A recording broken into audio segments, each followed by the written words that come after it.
Entonces, para empezar, obviamente uno tiene que definir su problema, y en este caso que son las primeras indicaciones, que son los trastornos psicóticos o qué es psicosis, en donde la palabra, pues la palabra psicosis viene precisamente del griego, en donde hablamos de mente y alma, y un sufijo que es sis o enfermedad. Entonces ya nos vamos percatando precisamente por dónde va la cosa, es como un trastorno interno de la mente, pero el problema es que esas definiciones a veces van variando dependiendo de quién nos esté hablando. Entonces nosotros tenemos aquí, por ejemplo, la OMS, que nos dice que es un trastorno mental grave, en donde hay una pérdida del reconocimiento y de la percepción de la realidad o de poder relacionarse con ella. Pero ya lo que es la Academia Americana de Psiquiatría nos aterriza un poco más el tema y nos dice, venga, esto es un trastorno mental, sí, que es importante, que es orgánico y que hay una alteración de la capacidad para pensar, para responder emociones, para recordar, para comunicar, para interpretar la realidad y comportarse además de manera adecuada con respecto a todos estos componentes que vemos alterados. Al final lo que nosotros vemos precisamente es una alteración del comportamiento por una percepción de la realidad alterada que lleva pues a todo este conjunto de manifestaciones y que lleva a que el paciente no pueda hacer las funciones básicas de su vida. O sea, de entrada ya tenemos un paciente inhabilitado para hacer lo más básico para poder vivir. Y en este caso, pues, ¿qué podemos hacer para poder empezar a caracterizar y decir, venga, ¿cuáles manifestaciones yo puedo empezar que hay un trastorno psicótico? Pues nos referimos al DSM-5 con los síntomas, que es precisamente lo que comúnmente nos dicen que son delirios, alucinaciones, pensamiento desorganizado, lenguaje desorganizado, porque los dos, pues el pensamiento y el lenguaje van juntos, y el comportamiento motor extraño o inapropiado, lo cual pues se traduce como pérdida del contacto de la realidad. Ahora, problema también en este punto del siglo XXI es el lenguaje, porque entonces ya listo, sabemos psicosis, sabemos que es más o menos una esquizofrenia, sabemos que son trastornos psicóticos, pero entonces a uno le dicen, bueno, ahora doctor, defíname qué es un antipsicótico o es que es igual a un neuroléptico. Y resulta que sí, antipsicótico es sinónimo de neuroléptico. De ahí la pregunta que todo el mundo decía, ¿será que me están echando cáscara? No, la verdad no. Simplemente es la misma palabra. Y antipsicótico hablamos de un fármaco químicamente diverso, como vamos a ver, tienen diferentes estructuras que son usados pues, para el manejo de enfermedades psicóticas o cuadros que cursan con síntomas psicóticos. O sea que ya estamos viendo que no solo vamos a hablar de esquizofrenias, sino que también vamos a hablar de cualquier cuadro. Puede ser una diabetes, puede ser una hipertensión, puede ser una CB, lo que sea que derive en un síntoma psicótico. ¿Listo? Estamos hablando de un control de síntomas, pero también de una enfermedad. Ahora, ya que nos vinimos en todo este contenido y que ya pasamos de el romper el hielo, el Kahoot, la introducción, etcétera, y ya sabemos más o menos en dónde estamos parados por definiciones, entonces vamos a ver también pues más o menos qué indicaciones o en qué escenarios vamos a poder usar este tipo de medicamentos. En este caso, yo lo digo como la película que salió el año pasado, todo en todas partes al mismo tiempo, porque como vimos, síntomas psicóticos lo pueden desencadenar cualquier cosa. Entonces vemos que podemos usarlos en pacientes con psicosis post-TEC, o sea, de esos que los ve uno que se pegaron en el bien duro en la cabeza y entonces los señores son agitados, están perdidos, duran semanas en recuperarse, psicosis inducidas por medicamentos, psicosis inducidas por drogas como alcohol, puede ser incluso nicotina por el craving, cannabis, que también fue el primer episodio psicótico, el que le dio por probar marihuana y llegó allá lo por gente, si nadie lo aguanta. Un primer episodio en un paciente con antecedente familiar de esquizofrenia. Podemos ver también que son pacientes que pueden ser psicóticos por trastornos depresivos mayores, que tienen tanta ansiedad que pues pierden como esa capacidad de regulación. Los vemos en pacientes que tienen síndrome QT prolongado, que llegan a urgencias bradicárdicos, se llaman no ves electroides, pero ¿de dónde está este paciente? Y cuando uno ve risperidona, quetiapina, loperidol y todo combinado, y uno... Entonces, son muchos escenarios en donde nosotros vamos a poder ver estos medicamentos introducidos y que van a estar indicados para manejo de patología, en donde, como vimos, pueden estar también lo que son psicosis, están también los pacientes que tienen, por ejemplo, trastornos del movimiento, entonces pueden estar incluso indicados de forma oral para manejo de síndrome de Tourette, urea de Huntington, pacientes con hipo persistente. No sé si a alguien les llegó alguna vez a la consulta que ya ven. A mí me llegó uno que estaba hipeando un mes y que no sabía qué hacer, ya no dormía el señor. Y que qué le daban para eso, que nadie había sabido decir. Señor, le habían dado metoclopramida, que con eso no, que más o menos, tocó darle olanzapina y con eso se le pasó. Pero decía, ya no puedo, doctor.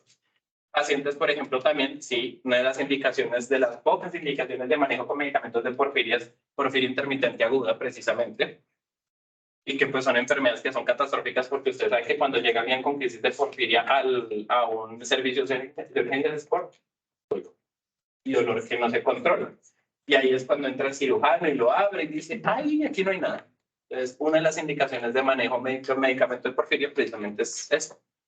Esto nos señala que, espera, estamos también con los pacientes con trastornos, digamos, con síntomas de manía, entonces trastorno afectivo bipolar, pacientes con dificultad para controlar impulsos, esos niños que tienen TDAH, pacientes con algún tipo de retraso mental, que hacen precisamente que al ser demasiado impulsivos puedan beneficiarse de este tipo de medicamentos y trastornos de ansiedad. Si alguien vio la película El gato con botas, pues ya me va a entender la imagen. Si no, pues véala, por favor. Resumen, yo siempre hago recomendaciones cinematográficas por si alguien se va dando cuenta. Ahora, ya que sabemos las definiciones, pues uno dice, venga, ¿yo por qué tengo que saber de este tema? Más allá de que tenga muchas indicaciones y que es muy interesante, pues porque realmente la epidemiología lo va diciendo. En la frecuencia uno va diciendo que el 1% de nuestra población colombiana, según los últimos datos, que pues nosotros sabemos que siempre nos falta estudiar un poquito como más en ese sentido de epidemiología, el 1% de los pacientes colombianos tiene esquizofrenia.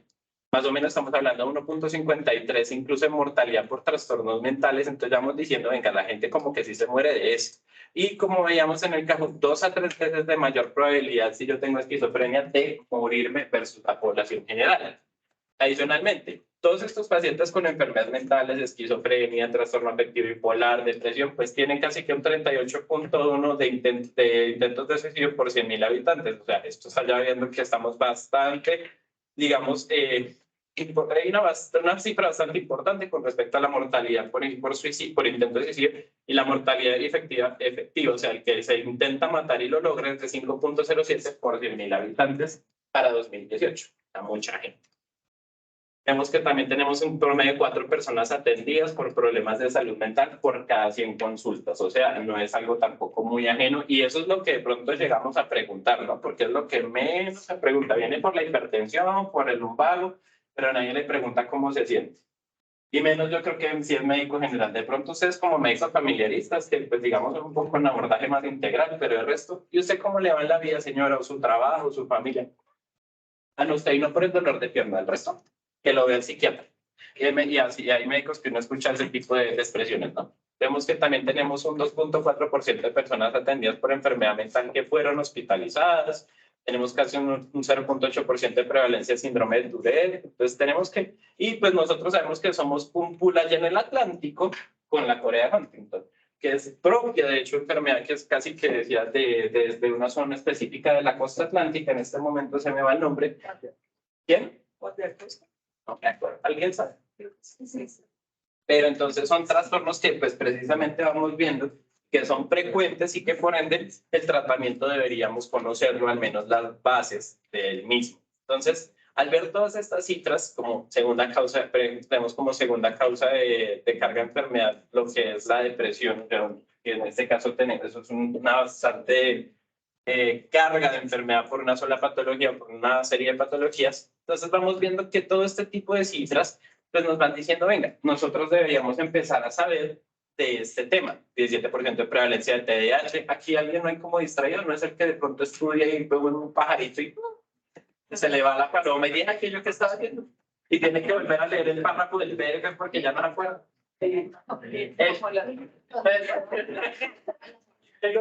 Entonces, al ver precisamente todo este tipo de cifras que yo les traigo y que los dejo en la presentación, pues nosotros decimos, venga, esto es importante saberlo. Y más allá de la enfermedad, incluso la presencia de eventos adversos asociados a medicamentos antipsicóticos.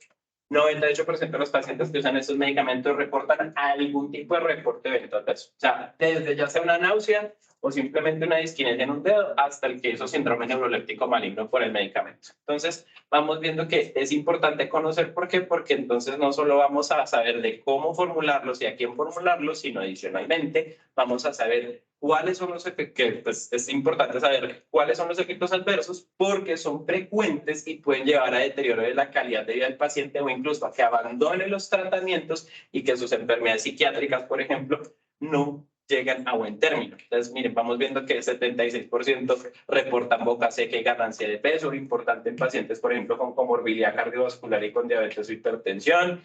50% reportan que los eventos adversos fueron negativos para su trabajo, 98% reportan que son negativos para sus relaciones sociales. Entonces, vamos viendo que afecta a otra serie de dimensiones y que por ende, pues deberíamos conocerlos como tal.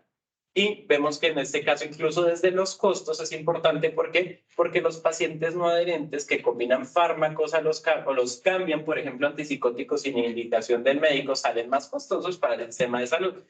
Por estos son datos que pues, son traídos de Estados Unidos porque es lo único disponible en la literatura que encontré. Pero, por ejemplo, miren que pasamos incluso por este tipo de problemas asociados a eventos adversos que no se le manejan al paciente.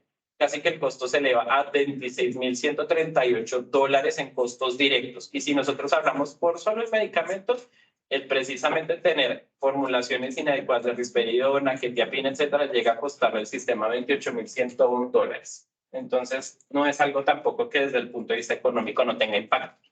Ahora, nosotros podemos manejar este tipo de datos y mejorarlos, sí, claro, empezando por cosas muy sencillas como saber qué tengo que reportar. Y eso allá por allá está la jefa de epidemiología del hospital allá diciendo, ay, estos médicos que no saben hacer nada. Y no, venga, no, en serio, ayúdame, enséñeme. Y uno lo que tiene que hacer, por ejemplo, es que uno reporta lo que debe saber que tiene que reportar. En este caso, uno, miren bien, tiene en el caso el evento 356, que es el de intento de suicidio, y como ya vimos que pues, las patologías como depresión, trastorno bipolar, esquizofrenia, están presentes en estos medicamentos, pues es importante saber que debemos reportarlos en este caso. Ahora, también tenemos una ficha para lo que son intoxicaciones por sustancias químicas. Entonces, en teoría, todas las intoxicaciones que sea, tiner, barzol, medicamentos, animales, lo que sea, deberían ser reportadas. Y lo digo es porque precisamente es en aras de mejorar las cifras que tenemos y saber realmente en qué situación nos encontramos. Ahora, ya nosotros, viendo la importancia de conocerlo y demás y saber qué se debe hacer por estas razones, pues ¿qué tenemos disponible para, digamos, nosotros empezar a acercarnos a cómo manejar estos medicamentos en ciertas patologías? Y voy a traer dos ejemplos que son como los más importantes, en este caso que son esquizofrenia, precisamente desde la última actualización de la guía de la Asociación Americana de Psiquiatría, que me pareció además bastante, digamos, es larga sí, pero lo que me parece importante es que es bastante holística. O sea, no solo se encarga de hablarle usted, formúlele el antipsicótico y el efecto adverso y la interacción, sino que adicionalmente va como el programa integral. O sea, hablar de la interacción con la familia, con el cuidador, decidir con el paciente, informarlo. Se adicionalmente habla de un tratamiento individualizado centrado en ese paciente, porque no es como una receta de cocina, entonces olanzapina para todo el mundo esta dosis, sino que precisamente tiene en cuenta que este tratamiento debe ser planeado, actualizado, tiene que definir uno si el paciente tiene una urgencia, entonces lo tengo que mandar a qué escenario, a hospitalización, o lo mando para la casa, o lo mando para, como lo dicen por allá, la clínica de reposo.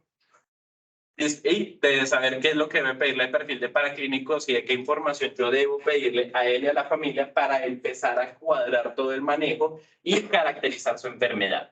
Ahora, esto también es de ir reevaluando y ajustando. O sea, yo con cada una de las citas, yo voy viendo no solo cómo va respondiendo al tratamiento, sino que, bueno, no, doctor, no le había dicho que es que el paciente empezó con otros, como con esos síntomas parecidos, pero no nos dijeron que fuera esquizofrenia, y eso fue como hace 5 años, y le dieron tal medicamento y le cayó mal. Yo ya sé que ese medicamento yo no le lo tengo que dar. Listo. Y precisamente este tratamiento sigue una serie de pasos en donde nosotros nos podemos beneficiar de checklist, empezar a como hacer, ya le pregunté toda esta serie de cosas en la anamnesis, efectos adversos, antecedentes, los familiares, dónde vive, cómo vive, quién lo cuida, qué hace, qué no hace, si trabaja en la noche, trabaja en el día. Empezamos a tener una ruta o mapa para realmente saber cuáles van a ser los objetivos. El tratamiento lo vamos a ir actualizando con toda esta información. La idea es que el paciente sea el centro y también nos ayude a definir qué es el tratamiento que él también percibe como el más apropiado para él. porque él puede empezar a decir, mire, me dio tal efecto adverso con este medicamento, doctor, y yo no me lo aguanto. Puede que otro paciente sí, pero ese no. Entonces, esas son cosas que uno debería empezar a redefinir para definir, entonces, uno, garantizar adherencia al tratamiento, garantizar que el paciente no tenga un montón de efectos adversos no tolerables, mirar si la EPS eventualmente le está dando el tratamiento, porque eso es otra barrera a la hora de garantizar un buen uso, y empezar a desmitificar muchas cosas, porque pues los pacientes, los familiares y todos los médicos incluso como que empiezan a tienen ciertas creencias, ciertos mitos o cosas que les han dicho que es importante ayudar a desmitificar en conjunto pues con un grupo terapéutico integral. La idea es que estos tratamientos sean no solo el médico general o el médico familiar, sino que también esté ahí el psiquiatra, el farmacólogo o el químico farmacéutico, esté todo el mundo realmente pendiente del paciente. Tener en cuenta, pues, sí, aspectos de farmacocinética importantes que, pues, desde química farmacéutica o farmacología nosotros podemos apoyar, como son factores que pueden afectar precisamente la farmacocinética y eventualmente la efectividad del tratamiento, como son factores que alteren la absorción, entonces que algunos medicamentos con alimentos no se pueden dar o que se tienen que separar de otros por un intervalo de 2 horas, que si el paciente tiene obesidad, entonces que se altera la distribución del fármaco, que si tiene una enfermedad hepática, entonces la mayoría van a tener también aumento de la vida media, entonces toca ajustar las dosis o los intervalos de dosificación. O si el paciente tiene enfermedad renal avanzada, pues también esos podrían tener aumento de la vida media y tener mayor probabilidad de efectos adversos. Entonces, todas estas consideraciones uno las debe ir teniendo en cuenta a la hora de hacer la formulación. Y que eso es como una línea del tiempo, no se puede quedar estático, que entonces, le sigo formulando y le sigo reformulando. Llega a la consulta y, sí, tenga su dosis de 5 miligramos y no le vuelva a evaluar nada, sino que todo lo que hemos venido hablando es para que el paciente tenga una evolución dinámica, porque estas enfermedades psiquiátricas en cualquier momento se le los confirman a cualquiera. Ahora, ¿qué debemos preguntarle direccionalmente al paciente? Aspiraciones, preferencias, que nos cuente si hay alguna barrera de acceso. Puede ser, por ejemplo, que él viva a 3 horas del puesto de salud, que la EPS no le cubra, que él no sabe ni siquiera cómo se maneja una autorización de un medicamento, dónde reclamarlo.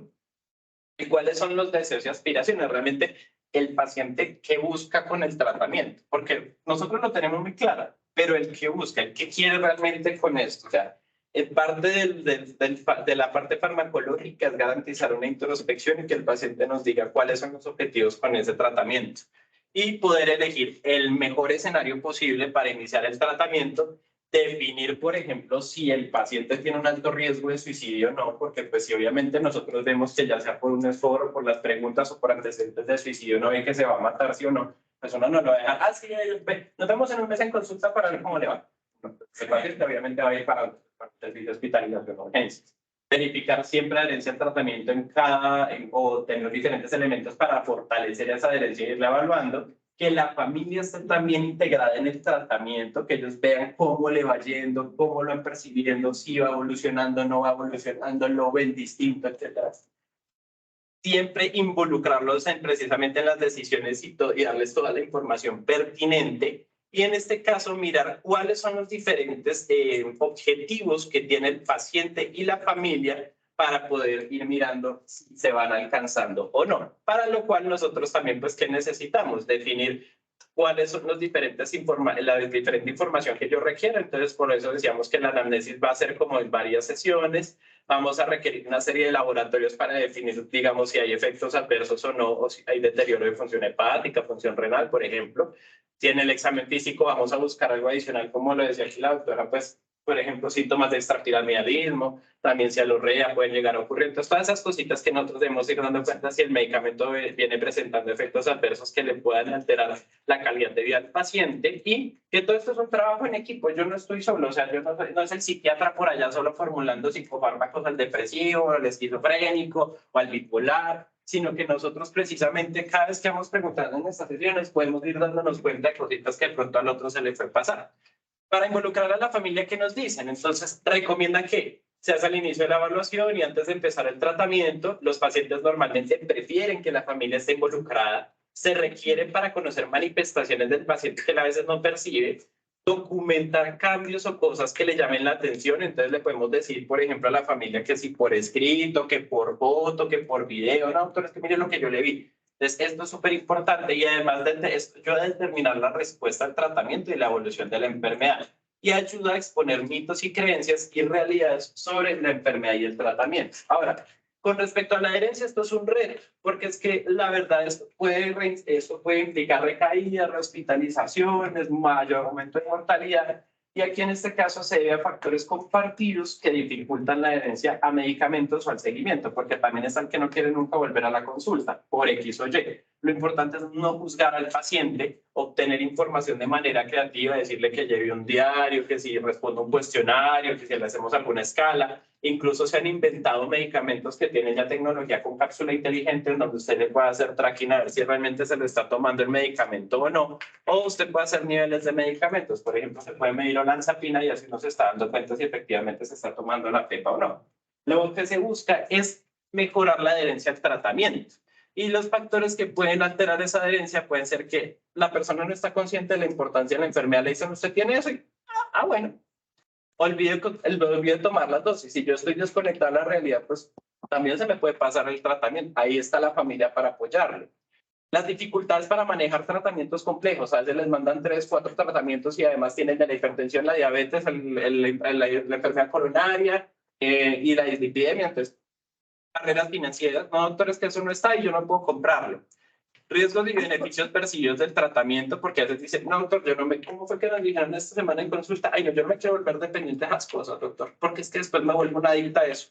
Y señora, pero es que si no se lo toma, se desconchinga otra vez. Entonces, no. Ambivalencia y desconfianza hacia el tratamiento, también por la misma ruta, y pues los efectos adversos o secundarios que nadie les explica y que pues hacen que el paciente abandone efectivamente el tratamiento. Puede también estar la hostilidad del paciente, que tenga delirios de persecución, problemas financieros o de acceso al sistema de salud, falta de apoyo del familiar, si está solo, ¿quién le va a poner atención? La percepción del estigma de tener una enfermedad mental. Y en este caso que se ha visto, pues se han evaluado muchas estrategias para poder mejorar esa adherencia al tratamiento, como listas de chequeos, optimizar dosis mínima efectiva, y esto va en lo que veníamos diciendo en la pregunta del Kahoot. Lo ideal es iniciar con dosis pequeñas e ir mirando precisamente cuál es esa dosis que es efectiva para el manejo del paciente y no empezar con toda la dosis full precisamente para evitar efectos adversos y que el paciente no se vuelva adherente. Se deben ajustar las dosis para disminuir efectos adversos y mantener la efectividad. Se debe informar en cada consulta sobre el tratamiento de la enfermedad, hacer decisiones sobre la enfermedad y tratamiento con la familia. Con eso se mejora la relación médico-paciente y se involucran pues otros apoyos comunitarios, por ejemplo, grupos de pacientes, grupos familiares, el grupo de la comunidad, el de la iglesia, lo que uno necesite. Que podemos también utilizar desde la parte farmacológica, formas farmacéuticas alternas que ahorita están cogiendo fuerza, como son inyectables de acción prolongada, que se colocan mensualmente, por ejemplo. Tener en cuenta limitaciones del paciente al escoger la formulación farmacéutica, porque si el paciente no da gluten, entonces yo para qué le voy a mandar una tableta. Usar APSO, por ejemplo, del celular o alarmas para garantizarle la adherencia y que siempre se esté tomando a la misma hora y pues que no se le pasen, o usar pastilleros semanales, diarios de medicamentos. Hay gente que literal le escriben ahí y le dibujan la pepita para que sepa cuál es. Apoyarse en familiares en la administración, venga la mamá, el hermano, el hijo que se encargue de ayudarle a administrarle los medicamentos. El cambio en el comportamiento, o sea, que esto se vea anclado a la rutina, o sea, que sea igual que bañarse, que vestirse, y apoyarse sobre todo también en programas de pacientes. Ahora, con respecto al suicidio, ¿qué nos recomiendan? Identificar riesgos y factores de riesgo. En este caso, pues sí se sabe que si usted tiene más factores de riesgo, pues tiene sí mayor riesgo de suicidio. Y si hay alto riesgo, lo ideal es reevaluar el tratamiento y el escenario. O sea, no, si lo tengo que mandar a urgencias, hospitalizarlo en clínica de reposo, como dijeron coloquialmente, lo hace usted en la institución de salud mental. Ahora, debe plantear otros recursos de tratamiento y ver si tiene factores de riesgo para suicidio modificables, como la pobre adherencia a la medicación, si tiene síntomas o diagnósticos adicionales que puedan alterar el tratamiento o el curso de la enfermedad, y si el momento del diagnóstico del inicio del tratamiento, pues pueden hacer que tenga mayor riesgo de suicidio. Por ejemplo, si está muy reciente el inicio y apenas le está dando el tratamiento, obviamente va a tener 2 a 4 semanas para que le haga efecto y el paciente pueda eventualmente estar mejor. O si usted está tratando a un paciente que está privado de la libertad, que vive a 3 horas, que vive solo, pues obviamente son escenarios muy complicados. Ahora, también tener en cuenta que necesitamos siempre evaluar si el paciente usa sustancias psicoactivas o no. ¿Por qué? Porque hay mayor frecuencia en enfermedad mental y en estos cuadros que se usan antipsicóticos de uso de sustancias psicoactivas. que está documentado el daño de estas sustancias, por ejemplo, el cigarrillo y todo lo que conlleva. E incluso el cigarrillo puede alterar alguna de las enzimas hepáticas que metabolizan algunos psicofármacos como el de los antipsicóticos. Entonces, esto podría también alterar la efectividad y la seguridad del tratamiento. Se recomienda educar en salud y hacer entrevistas motivacionales. O sea, aquí no se trata de ser juez de nadie ni de culpar al paciente. Simplemente es decirle, venga, usted quiere dejar de consumir esto, no quiere que tiene... No. Si él le dice que no, usted simplemente le refuerza, le recuerda los beneficios, no lo castiga, no lo culpa y le hace lo que precisamente educación en salud y entrevista motivacional. Indecisos de dejar sobre todo el tabaquismo que han recaído se benefician precisamente de estos abordajes. Con respecto al cannabis, pues tener en cuenta que el consumo por sí de marihuana puede desencadenar un primer episodio psicótico, entonces sí puede ser, digamos, el desencadenante de una esquizofrenia, y que el cannabis lleva a una mayor carga sintomática psicótica por toda la alteración de la realidad que puede llegar a producir. Y que ahorita está muy de moda las drogas, digamos, de diseño, y que debemos tener en cuenta, pues a los que vayan a trabajar en urgencias, el consumo de lo que sean éxtasis, anfetaminas, y estas drogas, digamos, sintéticas que pues están empezando a emerger, como son catinonas, sales de baño o marihuana sintética, porque precisamente no solo, digamos que producen ese mecanismo de alteración de realidad, sino que son muy adrenérgicas, son muy estimulantes, entonces pacientes llegan en francas crisis adrenérgicas psicóticas, ¿listo? Y se pueden morir de eso, se infartan o les da un ataque a y se mueren de eso. Entonces, siempre estar pendiente de eso. En el tratamiento pues, del trastorno por abuso de sustancias psicoactivas, pues siempre tratar de tener un toxicólogo clínico que le haga uno la asesoría por algunas cuestiones adicionales que tengan que ver con las drogas.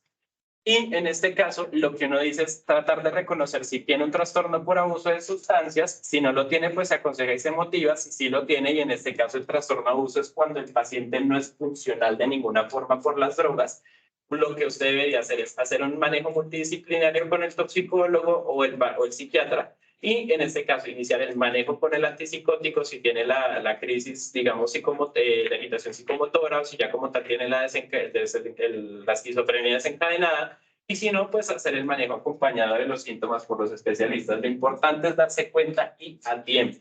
Ahora, no se apresure a decir que si el paciente, además de tener alteración de la realidad y lo ve triste, entonces es depresión. Uno lo que tiene que también tener en cuenta antes de empezar a decir que es depresión es que puede estar desmoralizado el paciente, que pueden ser síntomas negativos de la esquizofrenia, que pueden haber efectos secundarios de los antipsicóticos que también lo pueden producir, que puede haber una intoxicación o abstinencia de sustancias que se esté manifestando de esta forma, puede ser otra comorbilidad que no estemos detectando, o incluso un episodio depresivo mayor. El tener episodio depresivo no es tener trastorno depresivo mayor. Entonces siempre toca tener en cuenta todos esos diferenciales antes de empezar a decir, tiene psicosis, tiene esquizofrenia y depresión, y le voy a poner dos antipsicóticos o un antidepresivo. Siempre tenerlo presente. Ahora, síntomas de depresión siempre van a estar asociados a cuadros psicóticos que usualmente mejoran con el inicio del antipsicótico. Entonces, si yo le trato la psicosis, esto empieza a mejorar precisamente porque el paciente no se siente una cosa rara, despersonalizada, no se siente como un loco precisamente. Y lo que nosotros debemos ver es que muchas veces cuando ya tenemos otra patología psiquiátrica asociada, puede ser depresión, ansiedad o un trastorno de hiperactividad, en donde precisamente en depresión, en este caso se ha visto que el adicionar antipsicóticos o antidepresivos no empeora el cuadro de la psicosis, que en ansiedad pues no está muy estudiado, pero que muchos pacientes pueden llegar a tenerla, y lo que se debe descartar sobre todo es la intoxicación o uso de sustancias psicoactivas o abstinencia, y que en este caso podríamos apoyarnos con antidepresivos y no usar benzodiazepinas, ¿listo? Porque esto puede hacer riesgo de adicción al paciente que ya de por sí está consumiendo cosas, o puede presentar efectos adversos peores. Con respecto a hiperactividad, si llega a tenerlo, recomiendan hacer uso de no hacer uso de estimulantes porque le puede empeorar la psicosis o la esquizofrenia al paciente. Y con comorbilidades no, digamos que no son de enfermedad mental, siempre tener presente que los pacientes con alteración de la realidad o de la percepción de la realidad pueden tener alteraciones de salud oral, infecciones como hepatitis C, VIH, cáncer, SARS, obesidad, diabetes, síndrome metabólico, y que todo esto toca tenerlo presente, no solo porque pues, es importante tratárselo, sino que los propios antipsicóticos le pueden alterar o le pueden empeorar, por ejemplo, lo que son la obesidad, un síndrome de apnea del sueño, una diabetes, entonces, para evitar precisamente que se le descompensen sus otras patologías. ¿Qué debe hacer uno? Pues hacer un abordaje multidisciplinario, trabajar en equipo con todos los especialistas que se requieran, que los antipsicóticos siempre se evalúan riesgo-beneficio, sobre todo si estamos hablando de pacientes embarazadas. En este caso, ¿por qué? Porque pues los pacientes psicóticos pueden tener pobre control prenatal, estar desnutridos, tener incremento de consumo de sustancias o incluso haber una disrupción familiar o del vínculo madre-hijo. Y que en este caso, para que recuerden, todos los antipsicóticos pasan barrera hematoplacentaria, pasan barrera hematomamaria y pueden producir teratogénesis. Aquí lo que le dicen con antipsicóticos embarazadas es que si tercera y octava semana, claro, le puede dar teratogénesis, pero para ellos casi siempre prima riesgo-beneficio seguirle el tratamiento a la paciente por todos estos problemas que hemos visto acá. Y que en este caso, incluso en tercer trimestre del embarazo, sí o sí, a pesar de que tenga uno, digamos, un efecto adverso demasiado marcado, se debería continuar el manejo antipsicótico en paciente embarazada. Ahora, ya hablando de lo que es, ya pasamos de esquizofrenia, hablando de trastorno bipolar, ¿qué nos dicen? Pues que también es muy frecuente, de hecho, estos son cifras de una publicación del 2014 que se hizo aquí en la universidad, y nos dicen que para ese momento teníamos una frecuencia incluso del TAP del 1% de la población colombiana y el tipo 2 del 2%, en donde el tipo 1 es aquel que tiene manía y depresión, ese es de la película que lo muestran a uno que está muy enérgico y feliz en un momento y luego entra en depresión en cualquier momento, mientras que el tipo 2 es el que viene con hipomanía, o sea, no está completamente maníaco y puede pasar a depresión. Tenemos otras combinaciones como el mixto y la ciclotimia, pero no son tan frecuentes. Lo que sí vemos es que en el efectivo bipolar el 80% de sus pacientes no consultan, no sabe si tiene trastorno afectivo bipolar. Solo le dicen, ay, usted como que cambia de ánimo todo el tiempo, ¿no? Como que usted, o sea, y sobre todo, lo que uno debe tener presente es que en hombres y en mujeres no es igual. O sea, que no es que usted tenga el día 28, no es que usted esté loca, no es que no. Esto es para igual para todo, listo. Y el primer episodio casi siempre en los hombres es maníaco y en las mujeres es depresivo. Los factores de riesgo. Cosas que creo que muchos médicos generales ni preguntan o especialistas. Divorcio, factor económico, está solo, sustancias psicoactivas, antecedentes familiares de trastorno afectivo bipolar y el 15% terminan en suicidio. Entonces es importante conocer esta patología eventualmente. Guías las que usted quiera, aquí se las nombro, mire, canadiense, japonesa, las NICE, casi todas realmente concuerdan en 4 cosas, en que uno debe mirar tanto los episodios depresivos agudos, que pueden ser primer episodio de manifestación de la enfermedad, o puede ser un episodio agudo que se manifestó en un periodo en donde el paciente venía controlado, o sea, una recaída.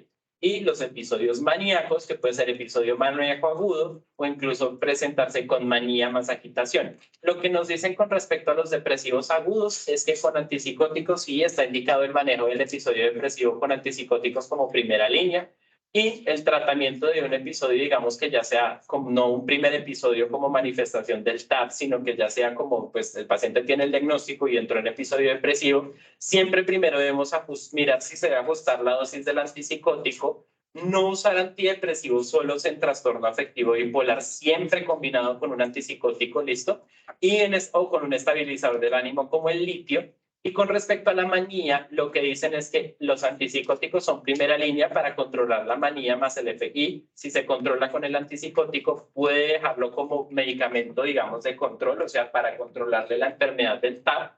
Y lo que uno debe mirar es precisamente el perfil del riesgo del antipsicótico que se utilizó. No va a ser nunca intercambios entre antipsicóticos por riesgo de efectos adversos. Y lo que tenemos que también hacer es mirar si el paciente está agitado, porque normalmente si yo le controlo la manía, la agitación va resolviendo por sí sola y no requiere de adicionar otros medicamentos. Incluso los propios antipsicóticos podrían funcionar como un medicamento ansiolítico y no requeriría de manejo con benzodiazepinas. Ahora, ¿qué cosas, digamos, como tal, ahí están, digamos, los medicamentos recomendados como tal, como primeras líneas, como tal, en cada uno de estos 4 cuadros que vimos? Entonces, el episodio depresivo agudo, litio, lamotrigina, quetiapina, lurasidona o olanzapina combinada con fluoxetina. Y aprobados por la FDA, quetiapina, lurasidona y olanzapina combinada con fluoxetina. Listo, entonces vemos que aquí tenemos 3 antipsicóticos como primera línea de manejo de episodio depresivo en trastorno bipolar. Antes que verificar que no tiene ninguno de esos medicamentos, pues porque si ya lo tiene por otra indicación, simplemente usted debe ajustarle la dosis al medicamento y ver si responde o no. Si no mejora el paciente, remítan. Ahora, para el manejo de mantenimiento, uno que busca en este caso, prevenir episodios posteriores, reducir los síntomas residuales y que el paciente se vuelva funcional. Ahora, usted debe formularlo según la efectividad descrita y según el perfil individual de seguridad para el paciente. Ahora, ¿cuál es el que, digamos, tiene mayor evidencia? El carbonato de litio. Sin embargo, si otro médico hizo una intoxicación por litio, no lo toleró, es demasiado inseguro, usted puede iniciar un manejo antipsicótico como primera línea sin ningún problema. Se recomienda que pueda hacerlo en monoterapia o en terapia combinada. En monoterapia no se debe intentar, digamos que de primera, lo que recomiendan realmente es como terapia combinada, sobre todo si usted quiere tener una respuesta rápida con el tratamiento. Si tiene antecedente de que respondió con monoterapia, pues lo podría usar, sería como la única indicación. Y lo importante es empezar a ver que el paciente lo tolere y que el paciente quiera tomarse el medicamento. Aquí yo les dejo como la tablita precisamente de los diferentes medicamentos con lo que es el nivel de evidencia para prevenir cualquier tipo de episodio, ya sea maníaco depresivo, para prevenir la depresión, para mirar en agudo y en mantenimiento cómo funcionan y mirar en agudo y en mantenimiento cómo es el perfil de seguridad, o sea, cuáles son los diferentes efectos adversos que pueden llegar a presentar. Y esta tablita ya es como la recomendación que hacen las guías o pues como la serie de guías sobre cómo se podría manejar agitación con antipsicóticos o con una benzodiazepina como el lorazepam y cuáles serían las presentaciones que yo debería hacer. Como vemos aquí, casi todas son parenterales, ¿listo? Entonces, normalmente son pacientes que les van a llegar urgencias en agitación psicomotora. ¿Qué estrategias no farmacológicas sí o sí debemos usar aparte de esto en el TAC? La actividad física diaria se la podemos recomendar para que se distraiga con otra cosa. Respetar los ciclos de sueño es súper importante, que no consuma sustancias psicoactivas, la alimentación sana, hábitos construidos, la política del cero chicharrón. Y no chicharrón por el colesterol. Pues sí, porque le puede aumentar el suelo, pero no. Cero chicharrón es trate de no meterse en problemas innecesarios o si usted ve que eso es demasiado estresante, hombre, pues sálgase porque se le va a descuadrar el trastorno. O sea, usted sabe que es bipolar y le encanta entonces que lo insulten, que lo humillen, que el trabajo de 24 horas, 7, que no tiene descanso, no, pues eso no tiene bien. Obviamente, teniendo las condiciones, pues, consideraciones sociales de cada quien. Eso es el único trabajo que tiene, pues, ni modo, nos tocó trabajar con él. Las relaciones interpersonales sanas, o sea, amiga, te cuento. Espiritualidad sin fanatismo, porque lo primero que consultan es al chamán, al brujo, al coso, al yerbatero, le meten un montón de plantas y le descuadran peor el cuadro. Y unos tips ya como para terminar sobre farmacología, recordar pues que estos medicamentos pues inicialmente los vamos a ver en primera y segunda generación, también llamados atípicos y típicos. Atípicos ¿por qué? Porque los atípicos no producían estos efectos de extrapiramidalismo que ya nos estaban mencionando los doctores que vieron en sus pacientes. Los vamos a clasificar por estructura, por perfil farmacológico, o sea, en qué receptores actúan, en típicos o en atípicos. Estructuras las que ustedes quieran variadas completamente, pero si van a ver, se va a conservar esto. Unas estructuras cíclicas. Y esas estructuras cíclicas son importantes en cualquier compuesto que ustedes vean, así sea una droga, sea el medicamento que sea. Al ver estos dos anillos heterocíclicos, estos dos anillos que ven aquí juntos, eso sí o sí se pega a canales de sodio. O sea que ese paciente les va a hacer prolongación de QRS prolongación de QT, listo. Si el paciente le entra en bradicardia, le hace una torcida de puntas y se murió. Entonces, tengan presente que puede pasar, listo. Y si tienen más de un antipsicótico formulado. Les dejo toda esa tabla en donde los diferentes medicamentos muestran pues cuáles son los receptores en que actúan. Entonces, vemos que precisamente, pues estos medicamentos pueden actuar en receptores DOPA, pueden actuar en receptores de histamina, pueden actuar en receptores adrenérgicos, muscarínicos, serotonina. Entonces vamos a ver que cada uno tiene como una mayor afinidad no por el receptor y que dependiendo precisamente pues de eso vamos a elegir el medicamento, pues la parte como del perfil de seguridad y cuál vamos a, digamos, empezar a cambiar. Si el paciente tiene mucha cialorrea, pues digo, no, está muy antico, va a tener mucho alcoholinérgico, entonces voy a cambiarle ese medicamento. Si está demasiado sedado, es que tiene un perfil muy antihistaminérgico. Entonces, ahí uno dice, venga, ¿qué es lo que está pasando? No entiendo.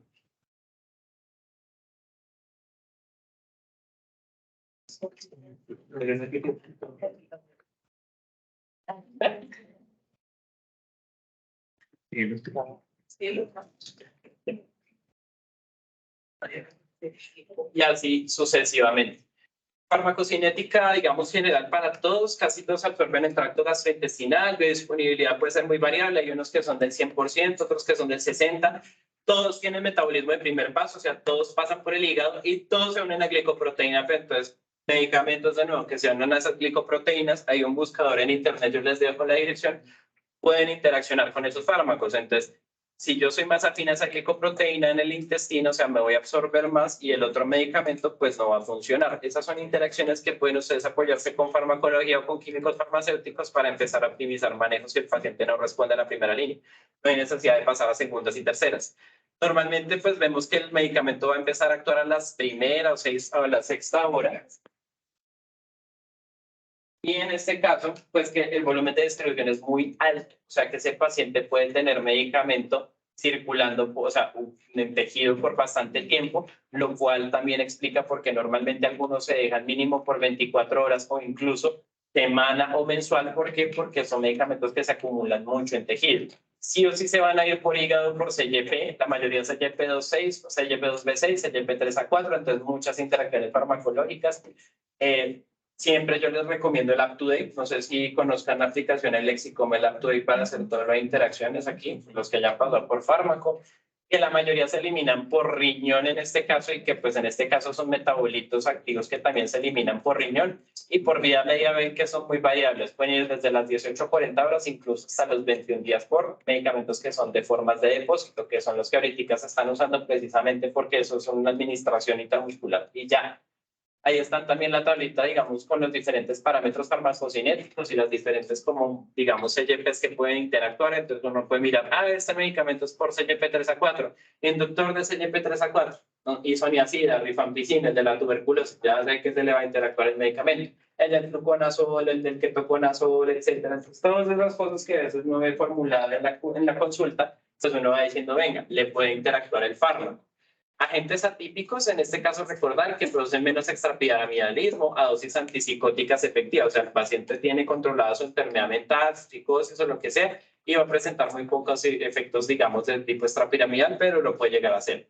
Tienen baja propensión a causar, en este caso, disquinesia tardía, con tratamientos a largo plazo, que es como lo que más uno teme en estos pacientes del extrapiramidalismo, y que en este caso son efectivos para los síntomas tanto positivos como negativos de la esquizofrenia. Por eso son muy formulados. O sea, uno no le da un haloperidol a un paciente que tenga diagnóstico de esquizofrenia, sino precisamente cualquier agente atípico en este caso. Vamos a ver que precisamente se van a meter con lo que son vías dopaminérgicas. Entonces, en este caso, pues vemos que el antagonista del receptor dopaminérgico nos va a llevar a todos estos, digamos, precisamente síntomas extrapiramidales. Vamos a ver que también va a tener efecto a nivel de la vía dopaminérgica mesolímbica, lo cual le explica el efecto antipsicótico. Vamos a ver a nivel de la vía mesocortical, lo cual le explica el deterioro cognitivo o síntomas negativos y la efectividad en las pacientes con precisamente este tipo de síntomas. Vemos también que se mete con la vía nigroestriada, que tiene que ver con toda la parte extrapiramidal, con el área postrema, que también tiene dopamina, entonces también tiene efecto antiemético, puede utilizarse en algunos casos de quimioterapia, de hiperemesis en quimioterapia. Tiene también antagonismo dopaminérgico tuberoinfundibular, entonces aumenta la prolactina. Esos pacientes se pueden quejar de galactorrea, sobre todo los hombres, porque las mujeres dicen, pues yo ya lacté, entonces no me produce ningún problema.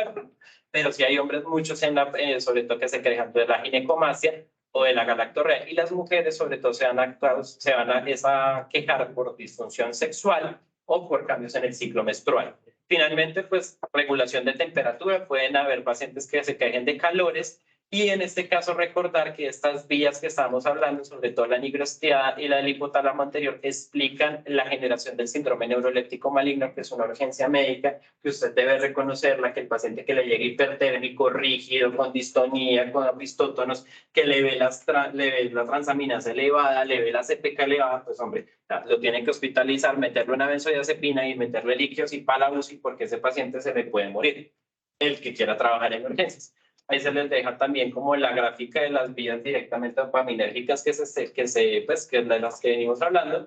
¿Y qué otros receptores tenemos? Antagonista alfa, entonces puede tener taquicardia refleja, miosis, congestión nasal, puede tener antagonismo alfa 2, entonces va para el otro lado, simpático mimético, entonces taquicárdico hipertenso diaporético, Antagonista H1, entonces puede aumentar el apetito, la sedación y la hipotensión. Entonces, en este caso es parte de la explicación también de la ganancia de peso. Tienen mucho aumento del apetito. Antagonista muscarínico tipo 1, entonces paciente que se ve con agitación, visión borrosa por la midriasis, delirio, cirrosis, alucinación, ilio paralítico, midria, taquicárdico y con retención urinaria. Y puede también agonismo de este mismo receptor parcial y en M1 o en M4, lo cual explica la cialorrea. Sobre todo la olanzapina y la clozapina producen mucha cialorrea. El doctor amanezco babeado cuando duele después de que duermo. ¿Cómo puede evitar estos síntomas, sobre todo el extrapiramidalismo? Formular lo que sean antipsicóticos atípicos, alta potencia, sobre todo los que tengan, o sea, los que tengan alta potencia de antagonismo M1 o con el receptor HT1 de serotonina. Entonces ustedes se pueden ir a la tablita y decir cuáles son los que tienen más antagonista M1 y HT1, esos son los que les pueden producir menos extrapiramidalismo. Y que en este caso pues tenemos 4 grupos de atípicos en donde precisamente los categorizan sobre el tipo de receptor en el que van actuando. Entonces si yo busco un antagonismo HT1 precisamente, lo que yo voy a buscar entonces puede ser una clozapina, una olanzapina, una quetiapina, que son los que menos extrapiramidalismo pueden llegar a presentar de todos estos atípicos. También pueden producir alteraciones en canales de iones, entonces recordar electrocardiograma, mirar que el paciente no convulsione, que no tenga movimientos anormales, que puede tener también en este caso pues complicaciones a largo plazo como disquinesia tardía, sobre todo por hipersensibilización postsináptica, y que las interacciones farmacológicas pueden darse con muchos hipnóticos, sedantes, antihistamínicos, antidepresivos tricíclicos, para antiparkinsonismo, parazosina, prolongadores del QT, los que ustedes quieran, y sobre todo drogas. Prolongador de QT importante en sustancias psicoactivas, cocaína. ¿Listo? Entonces, pacientes que les encanta meter perico por la nariz. Estos llegan muy comunes a urgencias a los que están trabajando ahí. Fluoxetina, litio y todos los inhibidores de los EGP, que ya veníamos hablando por metabolismo. Entonces, ahí les dejo como la tablita con las interacciones por cuál vía es y junto a qué medicamento lo puede llegar a producir. Y normalmente, ¿qué vemos en la presentación clínica de la intoxicación? Sobre todo en los adultos, que la mayoría son asintomáticos o toxicidades leves. Ya los que llegan a tener moderadas o graves, o sea, que realmente consultan porque el paciente no se aguanta los síntomas, llegan, por ejemplo, a los 60-90 minutos de haberse tomado el medicamento y pueden llegar con frecuencia respiratoria disminuida, miótico midriático, hipertenso, con la frecuencia cardíaca aumentada, agitado, confundido, delirante, convulsionando, con mioclonías, puede hacer edema pulmonar. Y en este caso, el pico de la toxicidad es a las 6 horas de haber consumido el medicamento. La resolución más o menos se demora unas 48 horas si se retira el medicamento a tiempo. Normalmente lo que más vemos es la parte del compromiso del sistema nervioso central con convulsiones. Dependiendo del medicamento puede actuar, digamos, tener o no ciertos síntomas, digamos, la toxicidad del medicamento. Lo que sí también tenemos que tener en cuenta es que puede matar al paciente el sistema nervioso central y la parte del electrocardiograma. Entonces siempre pedir un electro para valorarlo. Las convulsiones van a ser dependiendo de la dosis del antipsicótico, van a predominar manifestaciones motoras generalizadas, entonces el típico que torció los ojos, que la cialorrea, que movimientos anormales, se da sobre todo con clorpromacina y clozapina, más o menos el 1% con otros antipsicóticos en ya intoxicaciones voluntarias, y el factor mayor para presentar ese tipo de convulsiones por intoxicación es polifarmacia. Entonces, todos estos geriátricos, o clozapina, quetiapina, risperidona, aloperiol, que dicen, ay, no se controla con nada, métale otro. Ay, doctor, no, métale otro. Hasta que el viejito convulsione. O está completamente cebado, como dijo Vani aquí. Hepatotoxicidad lo pueden hacer, hay directos, o sea, tanto el aloperiol como la risperidona tienen toxicidad directa en el hígado, entonces podría hacerse un seguimiento con transaminasas, pero también pueden hacer lesión hepática inducida por fármacos, que es una reacción idiosincrática por hipersensibilidad, y lo pueden hacer sobre todo con clozapina, con clorpromacina y aloperiol. Ya saben que por C, esa vaina está como maluca. No, esa vaina como que no. Y aloperiol, más o menos un 16%. Discrasias sanguíneas, entonces agranulocitosis, producidos por clozapina y fenotiacinas. La mortalidad es casi del 85% porque hacen mielotoxicidad inmunomedia. Entonces, todo paciente con clozapina se va con cuadro hemático. Y los síntomas extrapiramidales, que parece que estuviera caminando como la del exorcista, 30% de los pacientes pueden presentarlo, pueden hacer distonías agudas o acaticia, esa que dicen, no, doctor, yo no me aguanto en ningún lado.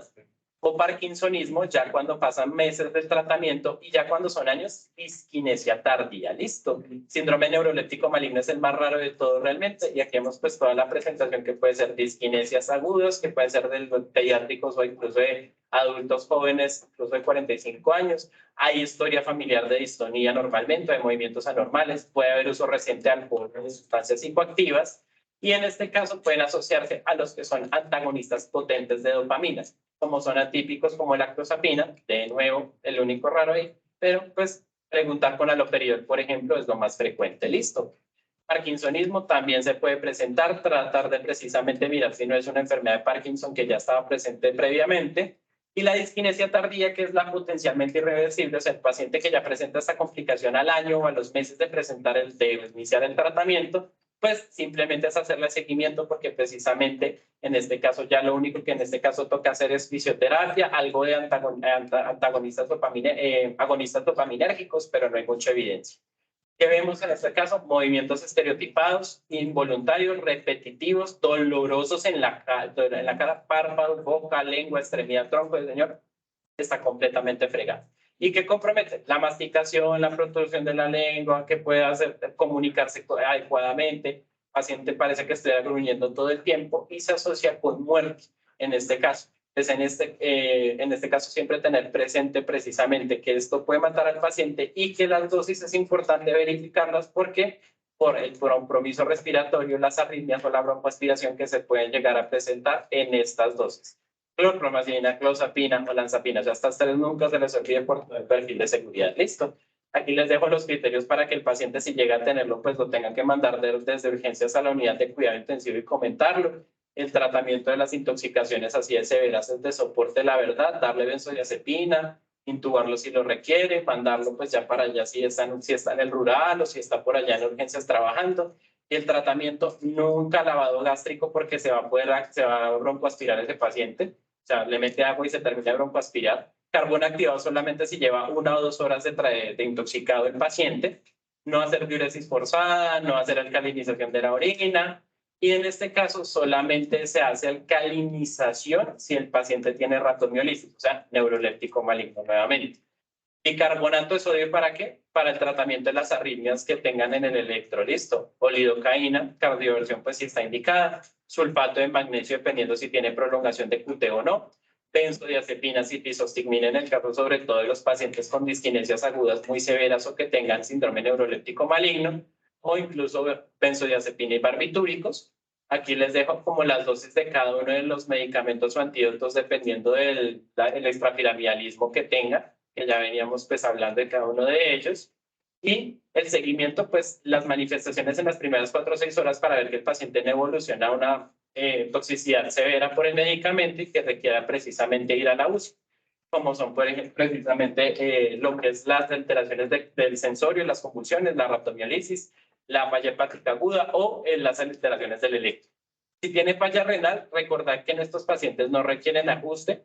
Se prefieren los mayores de 65 no dar agentes típicos, o sea, no darle aloperidol al viejito, por favor.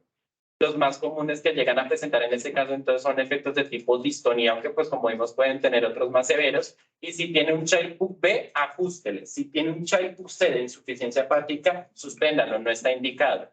Pueden haber polimorfismos en CYP que le puedan alterar la farmacocinética, entonces tener en cuenta eso también a la hora de esos pacientes que dicen, pero esa dosis está muy bajita porque está haciendo distonías agudas o porque es el neuroléptico.